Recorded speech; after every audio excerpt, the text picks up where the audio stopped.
शांति। आज है 12 अप्रैल 2021 की मुरली। सीप में है मोती जैसे, मुरली एसेंस है बिल्कुल वैसे।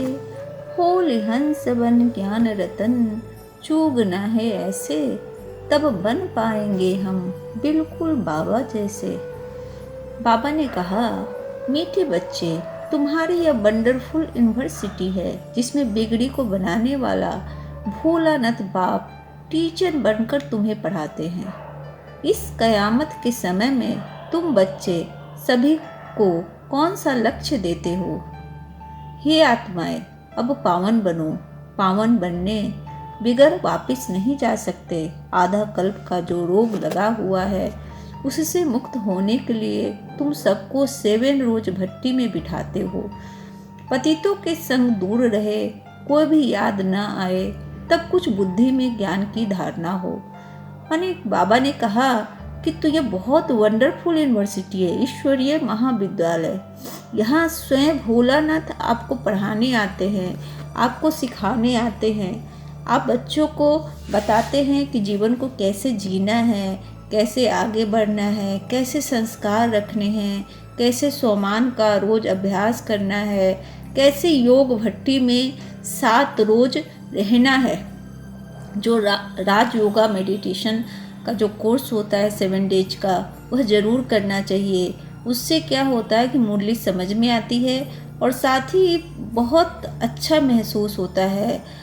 बुद्धि खुल जाती है कि कैसे एक बाप से स्नेह लगाना है, कैसे शिव बाबा से प्यार करना है।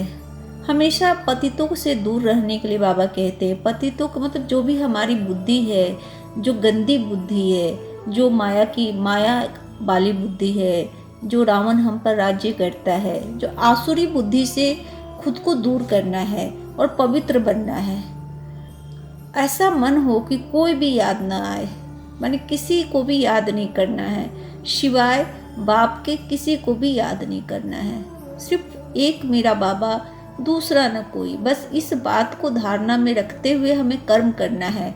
हमें इस पृथ्वी को रंगमंच समझकर खेल खेलना है और एक जैसे एक ये एक्टर होता है उसी तरह से रोल करते हुए अपनी सदगति को प्राप्त करना है। गीत जो है, तूने रात गवाई, ओम शांति। धारणा के लिए जो बाबा ने कहा, किसी भी बात की डिबेट में अपना टाइम वेस्ट ना करना है। व्यर्थ की बातों में बुद्धि जास्ती ना जाए। जितना हो सके याद की यात्रा से विकर्म विनाश करने हैं। आत्म अभिमानी रहने की आदत डालनी है। हम लोग बहुत ज़्यादा डिबेट करते हैं। बाबा ने कहा, हम लोग छोटी छोटी बातों को अपने माइंड में इतना डिबेट करते हैं, इतना सोचते हैं, इतना ज़्यादा व्यर्थ की बातों में रहते हैं। तो बाबा कहते हैं कि डिबेट नहीं करना है, क्योंकि डिबेट अगर हम करते हैं तो हमारा टाइम वेस्ट होता है। किसी भी चीज़ का मंथन अगर हम करने लगते हैं, व्यर्थ का मंथन से हमारा टाइम वेस्ट होता है, हमारी शक्ति वेस्ट होती है, सब कुछ वेस्ट हो जाता है। तो बाबा कहते हैं यह एक तरह का रोग है जिससे आपको दूर होना है। अभी आधा कल्प पूरा जीवन आपने इसी तरह व्यर्थ की बातों में गंवा दिया। लेकिन अभी व्यर्थ से आपको मुक्त होना है, किसी से डिबेट नहीं करना है और अपने बाप की याद की यात्रा में मग्न रहना है। एक ही बस दिमाग में बात रखनी है कि एक मेरा शिव बाबा, दूसरा न कोई। आप कभी सोचो कि आपको कौन मिला है? आपको भगवान मिला है जो खुद आपको पढ़ाने आता है, वह आपके साथ रहता है, आप उनकी श्रीमत पे चलते हो। ऐसे जब सोचोगे तो खुद ब खुद व्यर्थ खत्म होता चला जाएगा और भगवान का संगत आपको मिलती चली जाएगी। और दूसरों को याद करेंगे तो उससे बुद्धि भ्रष्ट होती है। कितने लोगों को हम याद करते रहते हैं, कभी अपने रिलेशंस को याद करते रहते हैं, तो उससे हमें क्या मिलता है? कुछ नहीं मिलता है। अगर बाप को याद करेंगे तो सर्व सुख मिलेंगे, शांति मिलेगी, शक्ति मिलेगी, सब कुछ मिलेगा। दूसरी जो धारणा है, इस पुरानी दुनिया से अपना मुंह फेर लेना है, शांति धाम और सुख धाम को याद करना है। नया मकान बन रहा है तो पुराने से दिल हटा लेना है। माने ये पुरानी जो दुनिया है, जो हमारे अंदर की जो विकृति है, हमारे अंदर जो अवगुण हैं, उनसे हमें मुख फेर लेना है। क्योंकि जितना ज़्यादा अवगुण है वो हमारी बीमारी के रूप में हमारे शरीर में विद्यमान है, हमारे मन में विद्यमान है। दूसरों की हम चिंता करते हैं, दूसरों को बुरा कहते हैं या गुस्सा करते हैं, नफरत करते हैं, किसी भी तरह की जो बीमारियां है उससे हमें दूर रहना है। हमें ये सोचना है कि हमें पवित्र बनना है, बिल्कुल बाबा जैसा बनना है, ब्रह्मा बाबा जैसे बनना है। अपने अंदर पवित्रता लानी है, सद्गुण लाना है, तमोगुण को मिटा करके हमें शतोगुण लाने हैं। और है जिस तरह से एक पुराना मकान है, जब हम नए मकान का जीर्णोद्धार करते हैं, नए मकान को जब हम बनाते हैं पुराने को तोड़ कर, तो क्या नया मकान हमें अच्छा लगने लगता है? पुराने मकान की तरफ से हमारा ध्यान हट जाता है। तो ठीक उसी तरह से अपने पुराने जितने भी संस्कार है उन संस्कारों को जला देना है, खत्म कर देना है। उसकी जगह नए संस्कारों को डेवलप करना है। नए संस्कार जो बाबा बताते हैं, रोज़ अपनी मुरली में बताते हैं कि कैसे संस्कार होने चाहिए, कैसे बाप से याद मिलानी है, कैसे याद की यात्रा करनी है, कैसे अपने जीवन को जीना है। मतलब है आर्ट ऑफ लिविंग जो बाबा बताते हैं उसी तरह से हमें जीना है। एक एक पल बाप को याद करते हुए, इस दुनिया को रंगमंच समझते हुए, यह सोचते हुए कि मैं नाटक कर रहा हूँ, पता नहीं कब इस पृथ्वी से जाना पड़े। हमारी जो मेन दुनिया है, हम जहाँ से आए हैं, शिव बाबा के पास से आए हैं, वही मेन हमारा घर है, जो सुख धाम है, परम धाम है। आप जब मेडिटेशन करते हो, जब अपना ध्यान ले जाते हो अपने घर की ओर, तो कितना अच्छा लगता है। लगता है कि सर्व सुखों की प्राप्ति हो गई है। तो असली घर अपना वही है, परम धाम और सुख धाम, शांति धाम जिसे कहते हैं। तो एक उसी से दिल लगाना है, बाकी इस दुनिया से दिल नहीं लगाना है। आज का जो वरदान है, माया के विघ्नों को खेल समान अनुभव करने वाले मास्टर विश्व निर्माता भव। अगर हम अंदर से मजबूत होंगे, अगर बाबा की संगत में रहेंगे, बाबा की याद में रहेंगे, बाबा के प्यार में रहेंगे, तो रावण हमें तंग नहीं कर सकता, हमें माया डरा नहीं सकती और माया हमें तंग नहीं कर सकती। आप सोचो तो कि कौन मिला है? भगवान मिला है। माने भगवान जिनके साथ रहेगा उसे माया कैसे तंग कर सकती है? माया से हमें बचना है। इसके लिए दिन भर याद की यात्रा करनी है, बाबा को याद करते रहना है, मुरली के जो पॉइंट है उसको दिमाग में घुमाते रहना है। तो कभी भी नकारात्मक सोच नहीं आएगी, या फिर जो नकारात्मक चीज़ें जो हमारी लाइफ को बर्बाद कर देती है, सुख शांति छीन लेती है, वो धीरे धीरे आहिस्ते आहिस्ते खत्म हो जाएगी। जैसे कोई बुजुर्ग के आगे छोटे बच्चे अपने बचपन के अलबेलेपन के कारण कुछ भी बोल दे, कोई ऐसा कर्तव्य भी कर ले, तो बुजुर्ग लोग समझते हैं यह निर्दोष अनजान छोटे बच्चे हैं, कोई असर नहीं होता है। ऐसे ही जब आप अपने को मास्टर विश्व निर्माता समझेंगे तो यह माया के विघ्न बच्चों के खेल समान लगेंगे। माया किसी भी आत्मा द्वारा समस्या, विघ्न और परीक्षा को पेपर बनाकर आ जाए तो इसमें घबराए नहीं, लेकिन उन्हें निर्दोष समझेंगे। बाबा कहते हैं कि जैसे बुजुर्ग लोगों के सामने अगर कोई बच्चा कुछ बोल देता है तो वह सोचकर उसको माफ़ कर देते कि अरे ये तो बच्चा है। उसी तरह से माया को हमें बच्चा समझना है और ये समझेंगे कि हम तो विश्व के निर्माता है, हमें तो बाबा की तरह विश्व को निर्माण करना है। हमें मास्टर सर्वशक्तिमान है। हमारे अगर माया कुछ नहीं बिगाड़ सकती हमारी। हम मास्टर सर्वशक्तिमान हैं, हम मास्टर ज्ञान सूर्य हैं, हम बाबा के बच्चे हैं। अगर ऐसा हम सोचते हैं तो माया हमारा कुछ नहीं बिगाड़ सकती। हमारे अंदर बाबा की शक्ति है, माने विश्व के जो मालिक हैं भगवान शिव हमारे पिता हैं। अगर ऐसा सोचेंगे तो आप खुद को कितना महान समझेंगे। और जब हम महान हैं तो माया हमारा क्या बिगाड़ सकती है? हमें कोई भी व्यर्थ हमें कुछ नहीं बिगाड़ सकता। कोई भी बीमारी हमें हो ही नहीं सकती, मन की बीमारी हो या तन की बीमारी हो, क्योंकि बाबा की शक्तियाँ हमेशा हमारे साथ है, हमेशा हर पल हर क्षण हमें अपनी श्रीमत में रखती है। आज का जो स्लोगन है, स्नेह, शक्ति और ईश्वरीय आकर्षण स्वयं में भरो तो सब सहयोगी बन जाएंगे।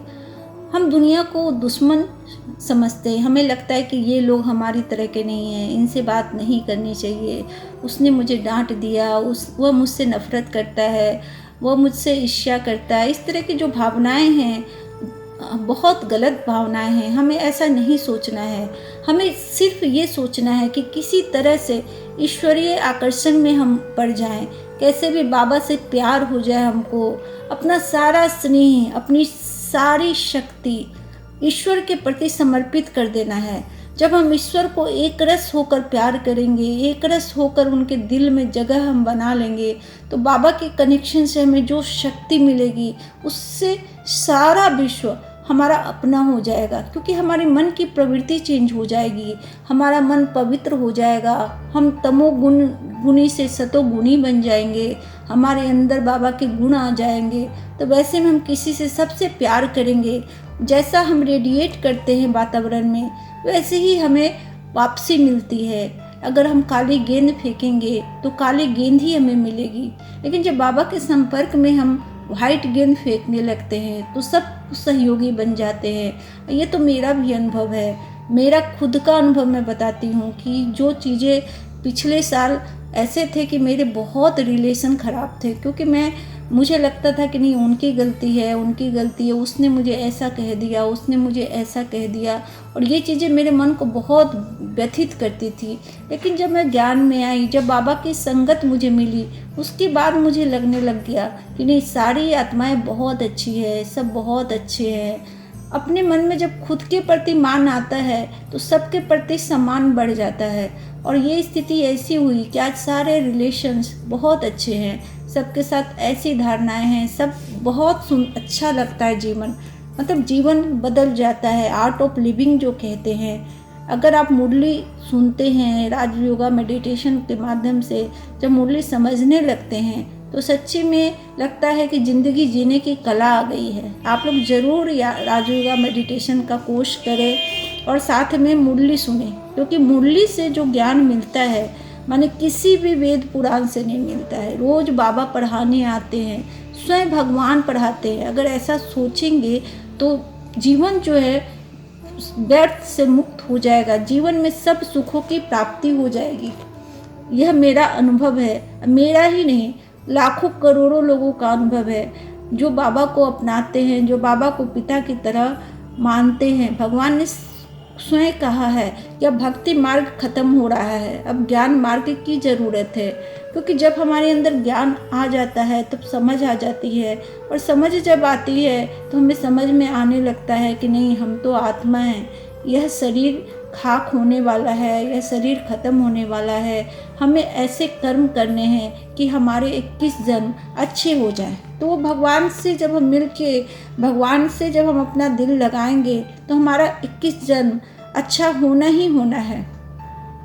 आज का जो सम्मान दिया है बाबा ने, मैं आत्मा मास्टर विश्व निर्माता हूँ, मतलब कितना बड़ा सम्मान है। आप सोचो तो कि मैं मास्टर विश्व निर्माता हूँ। एक की सोच बदलती है तो पूरे समाज की सोच बदलती है, जब समाज की सोच बदलती है तो देश की सोच बदलती है, और देश की जब सोच बदलती है तो पूरे विश्व की सोच बदल जाती है।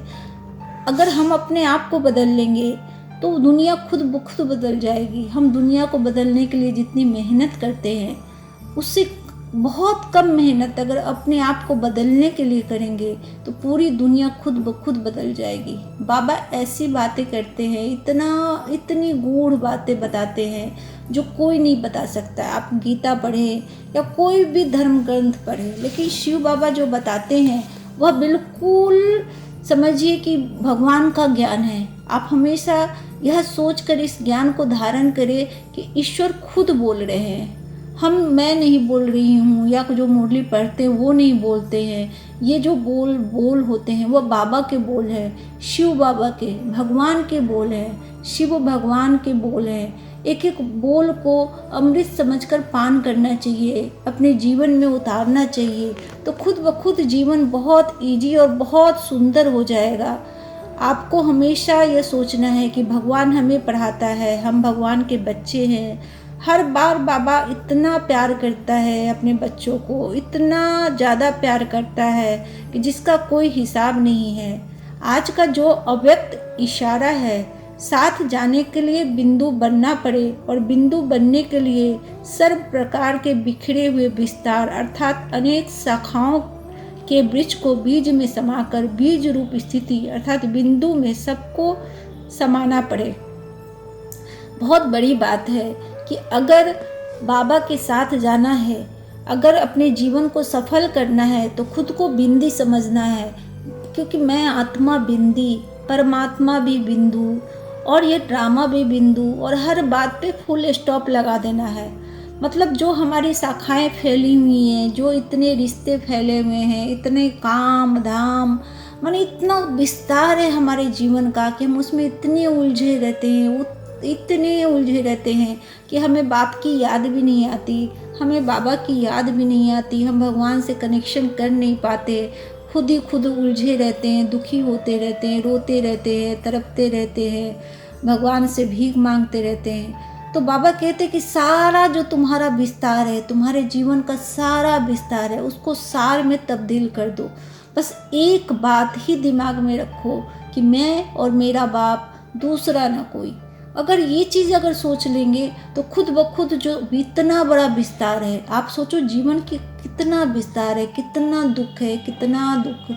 हर समय व्यर्थ में हम गंवाते रहते हैं, एक एक पल को नकारात्मक सोच में अपने जीवन को नष्ट कर लेते हैं। कभी ये पाने की इच्छा, कभी वो पाने की इच्छा, कभी ये चाहिए, कभी वो चाहिए, ये नहीं मिला तो दुखी हो गए, उससे रिलेशन ख़राब हो गया, उससे हमारा रिश्ता ख़राब हो गया, ये सोच सोच कर अपने जीवन को व्यर्थ करते रहते हैं। लेकिन अगर सारा कुछ समेट ले, सब कुछ समेट ले और एक ही बात दिमाग में रखें कि बाबा है ना, मेरे बाबा है ना, वो सब देख रहे हैं, मेरे बाबा है ना, हर बात मेरी पूरी कर रहे हैं, मेरे बाबा है ना, मेरे सारे संबंध अच्छे हो रहे हैं। मतलब एक अगर याद की यात्रा में अगर एक बाबा पर अपना ध्यान केंद्रित कर लेंगे, सारा विस्तार जो आपका है सब सिमट कर सार में तब्दील हो जाएगा।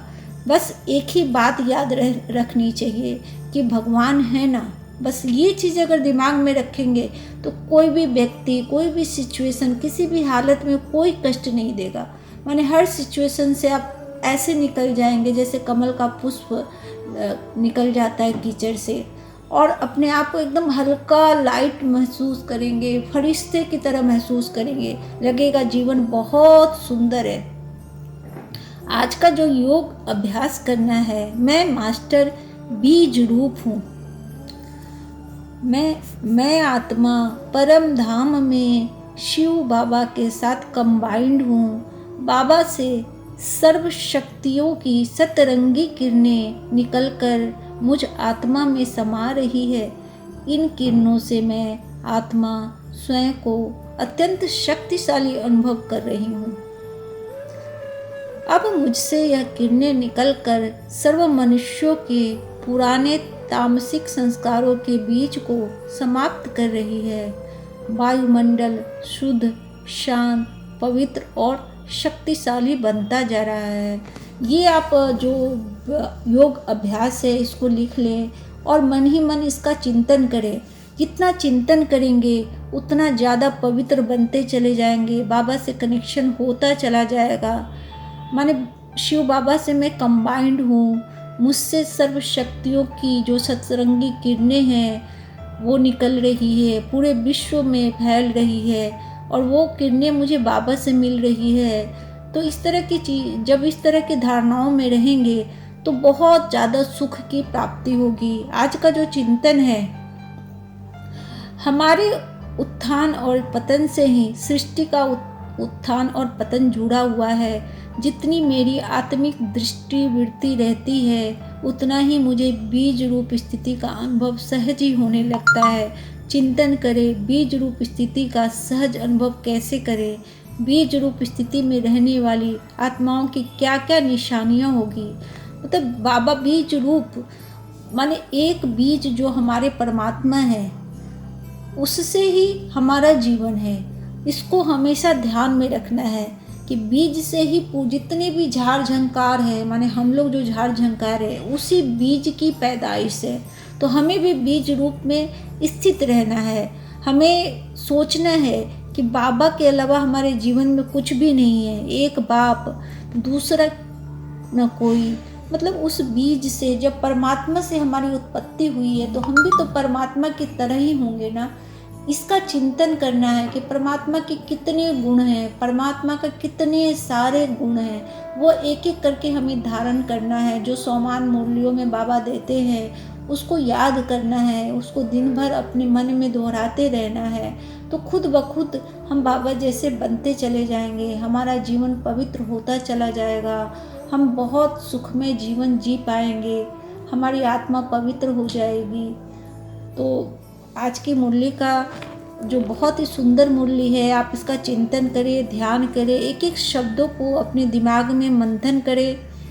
ओम शांति।